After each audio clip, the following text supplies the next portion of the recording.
doesn't matter how many seasons it happens or how many managers and teams it happens to, they're never happy with it because the fixture list is intense if you're involved in multiple competitions.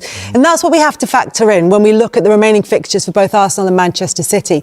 They meet in the Carabao Cup final. They're both still involved in the Champions League. And look at this kind of run of fixtures that they have between now and the end of the season. So any team in red is currently in the top 6. As Billy Ocean told us, red light spells danger. Any team in yellow is up to the relegation places, and then the teams in green are the ones in the relegation places. So once Arsenal play Chelsea tomorrow, the only team they play left in the top 6 is Manchester City, at the time being, at least. Does that make a difference, do you think, in the run-in? No, I sort of agree with Pep in what he said, one game at a time. And I know it's cliche, but because you just never know in these fixtures. You would look at them two fixtures, Forest, and no disrespect to West Ham. Man City should get over the line in them. But Chelsea, the way they're playing, they're not closing out games like they should be, but the very, very good team, Arsenal, I've said it from day one, this is the defining week, this here. And if you look at Arsenal's side as well, because they've not done it, and I've been there, get into the Champions League, and you're always looking over your shoulder, can you do it? And if they don't do it this season, they might do it next season. But what Man City have in their favour is the experience. I said before, they're not scintillating. And they know that. They defended well today, and they got the goal. But there's something to say about the experience, especially when it becomes a psychological battle. So Man City today could go home. That game on April the 18th, there's midweek Champions League fixtures. Yes. Just in the week before that. Well, that could take a lot out of both teams as well. Man City obviously got Real Madrid, which is not going to be easy. But they both have got very good squads. Everyone talks about Arsenal squad, but Man City squad's really good as well. The players that are on the bench today. It's just fascinating. We've got a proper title race this year. He didn't want to talk about the past, Pep Guardiola, but we're going to, because this is extraordinary.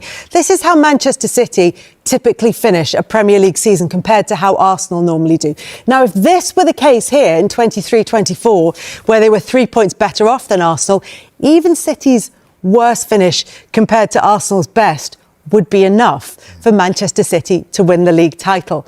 However, he's also correct in that this doesn't mean anything this season, in a way. What do you think?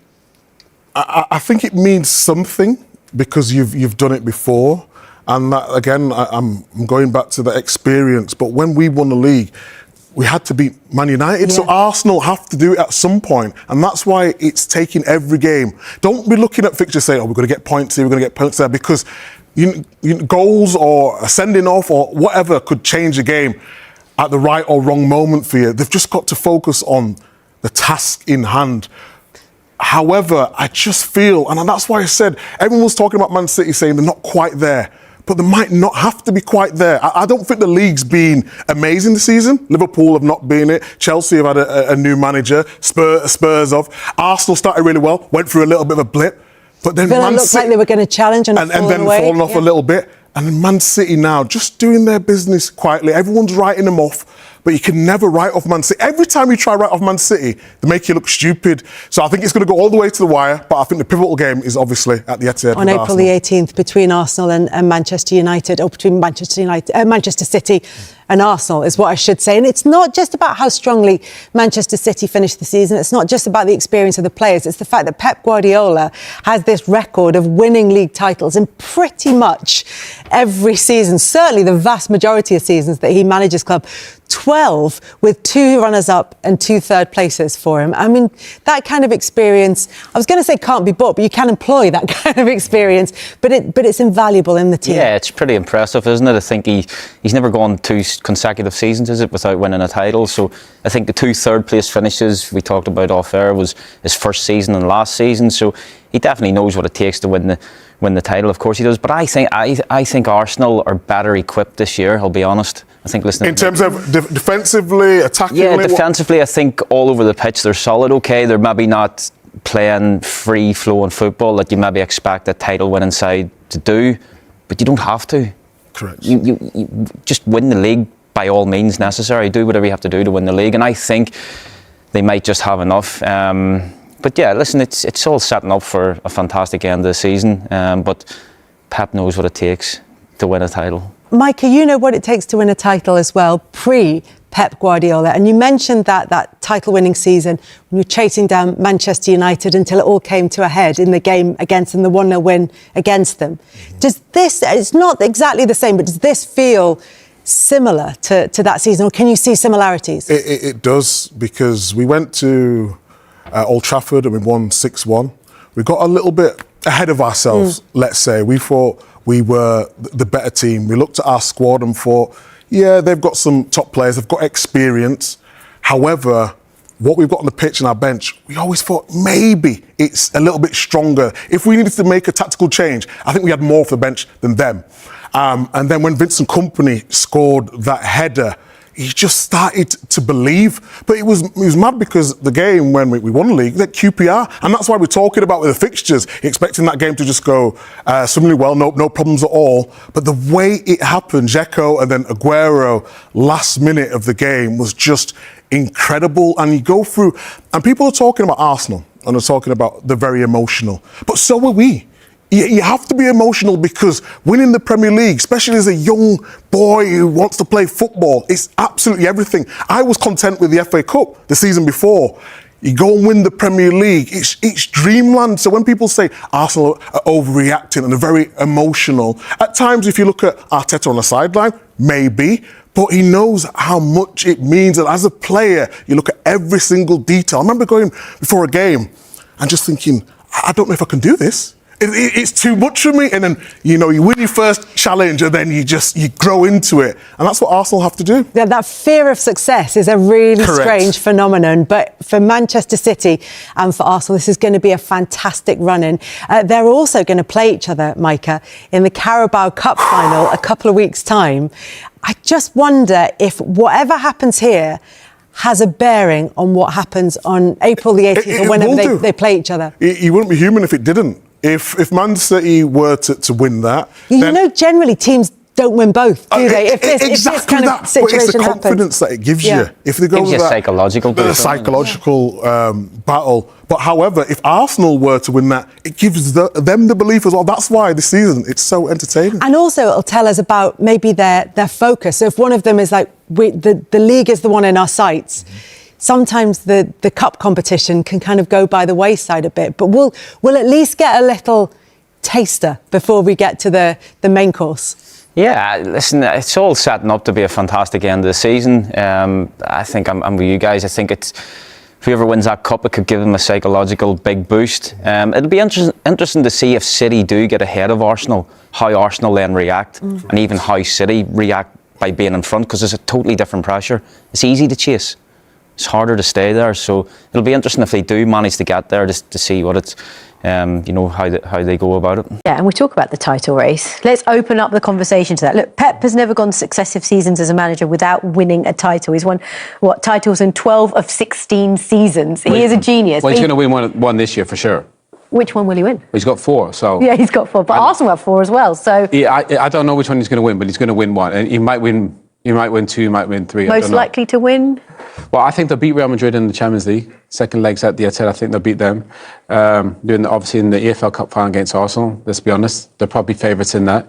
Got Newcastle. The big question is, they're going to win the league. I think that's what Seamus getting at. I was waiting for him to get to that. Are they going to win the league? Thanks, got 4 trophies. Just stop going around the houses here. Just stop going around the houses. I'm not going around, I think they could win all 4. Are they going to win the Premier League?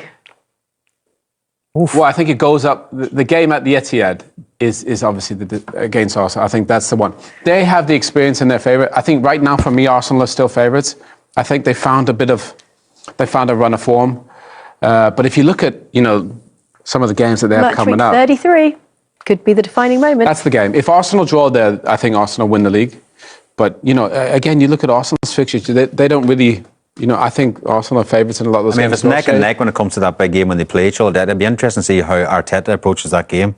Because in years gone by, he's come to the same sort of crossroads, and he's gone and sort of parked the bus. But now they've got maybe a couple of points advantage. There's more reason they parked the bus. A draw's good enough, isn't it? A draw's good enough, but at the same time, Arsenal fans might look at that and go, why don't we go there and have a go? because we've got some amazing attacking players ourselves as well. But for us as neutrals, it sets up for a brilliant finish to the. There's no easy game. Even Pep says he can't guarantee they can go on a run now. Yeah, there's no easy true. games in the Premier League, home or away. Does what happens in the League Cup final impact which way this goes? Big time. Yeah. Big Psychological time. The team that as much as wins anything. gets a ton of confidence, don't they? Big time.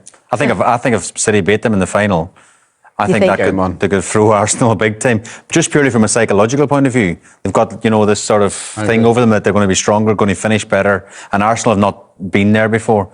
Can they hold off this pressure?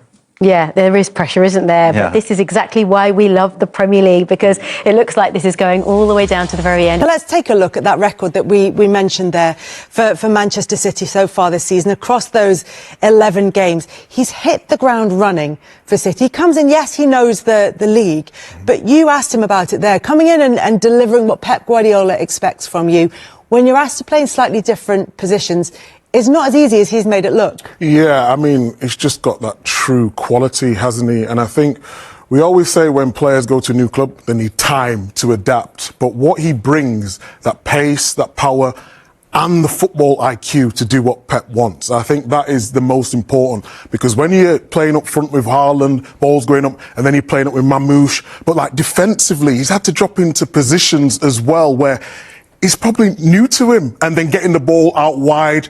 I just think the way he's adapted is absolutely fantastic. But not only that, delivering as well, because when you come to the Man City side, there's so many stars in the team. Haaland, even like I mentioned, like Foden, Reinders starts on the bench. Bernardo Silva, who runs defensively, I thought that was really good today. But to have the impact with so many stars in the team, it just shows you how good of a player he really is. And long may it continue, because the question mark was, could he do it at this level? And he definitely can do it at this level. I think a big thing for him is, in terms of Champions League. Yeah. I think when you remember back to the likes of Jack Grealish and Raheem Sterling, who within their own rights were outstanding for City, but at the start they possibly struggled to be in a goal-scoring position at the right time, and he seems to have that knack for being in the right position at the right time. You see where his goal comes from tonight, and it's so easy as a forward player to find yourself when the ball's on one side. It's so easy to find yourself out the other side, but he's in the 6-yard box there where obviously where Pep wants him, and it looks like it's an easy tap in, but he's in the right place at the right moment, and that's huge for City to have a player like that.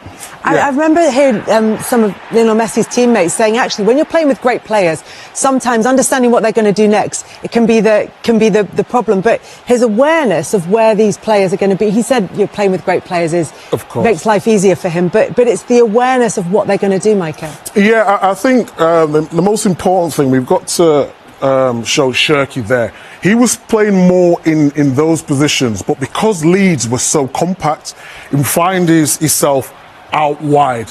And I just want you to look at Mamouche. I mean, we talked about him before off air in how clever he is. When you've not got Haaland, who's a target man, you need someone who can make clever movement. So if we roll that on slowly there, he just pop. If you go back there, just stop there. It was brilliant, because he's saying if we could just get it on the point, he knows exactly where he's going.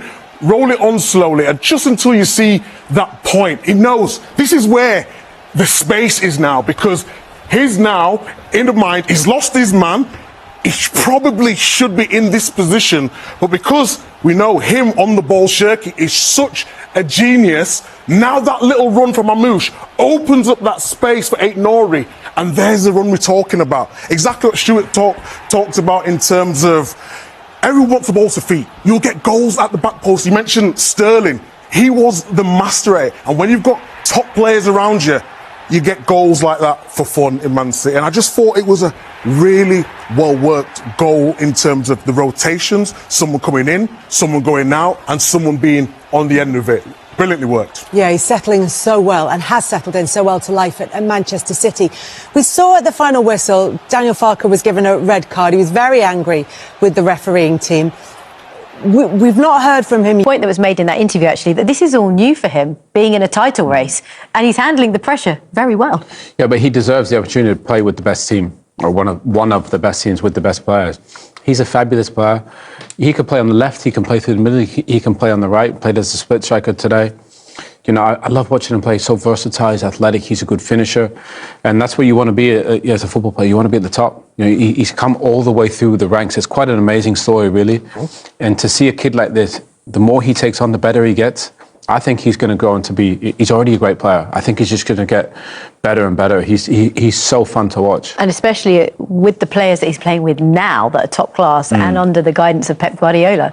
Yeah, he's going to get more goals, more chances. You know, he scored 10 this season for Bournemouth, and now he's got 5 for Manchester City. He looks like he's been in Man City for 10 years. He's really fitted into that team of superstars. And again, now they're looking at him, they think they create big moments in the game. And of course, tonight's moment was all about Anton Semenyo getting into the box. You know, we talk about split strikers coming in from the other side, and it's a brilliant finish. We spoke about it at half time. I mean, Cherki plays a huge part in this goal as well. Semenyo really does. But watch the pass, it's just incredible. Then, you know, Anton in the middle of the goal, he doesn't want to stand still, he doesn't show for it. He thinks, where's my best chance of scoring a goal here? You watch Marmoush's movement is really good here, and you looked at it, didn't you, before? Yeah, I mean, there you see the split strikers there. Marmoush comes over to this side, he points where Aït-Nouri should go, where the pass should go. Look at that. Shay mentioned the weight. The weight is perfect. And Semenyo doesn't have to create in this team because other people create. You know, you got Cherki and the players in the end. All he needs to do is get on the end of stuff. No Haaland today, they needed that. And he gets in exactly where he needs to be, between the posts. We've seen players over the years for City do that. You know, it was Raheem Sterling did it brilliantly. Obviously, Erling does it, and now Semenyo. He can guarantee you goals. And I think he's a great fit for this team because he gives them something different. It's also interesting what he said in an interview there about, you know, you don't see what goes on behind closed doors, what the levels they do in training, what the detail that Pep goes into. You know, what they create, and he's not maybe seen that before at Bournemouth, and the pressure, he's not been in that pressure cooker before, you know, chasing down Arsenal, challenging the one, not just the Premier League, they're involved in a few other trophies this season as well, so it's going to be a big season for him. Yeah, when you look at most goal involvements this season, look at where he is on the list behind Haaland and Thiago. He's 3rd on the list, and that just backs up exactly what you're saying. He's a real talent. Yeah, he's a fabulous player. Honestly, he's got speed, he's got size, he's smart, he's a good finisher, he's got skills, and he can play in so many different positions. I really think he really deserved this move. I'm amazed nobody took it up in the summer. You think about the teams that desperately probably need him, United and Tottenham, but I think Semenyo deserves to be at one of the best teams, and he's flourishing. He's brilliant. He is indeed. Now, the talk before the build-up was, of course, the fact that Haaland wasn't in the matchday squad. So how did City get on without having Erling Haaland at the helm? Yeah, I mean, they got the job done. I suppose that's the most important thing. You know, we all talk about can Arsenal handle the pressure at the top of the league? But Man City's under huge pressure as well. They keep sort of chasing them down. And we spoke at half-time. You know, they were poor first half. I know they're 1-0 up at half-time, but that was just on the stroke of half-time that we seen the goal just now. City were really below par, I felt, first half, and lucky to get in at 1-0 because Leeds created the best chances in the first half and should have at least took one of them. So, again, you see Pep's reaction at the end. There's a big relief there at the end of the game to think we've got the job done. We said Ellen Road's a tough place to go. Get in, get the 3 points and get back out again because it's all about the next game. And again, it's just that's the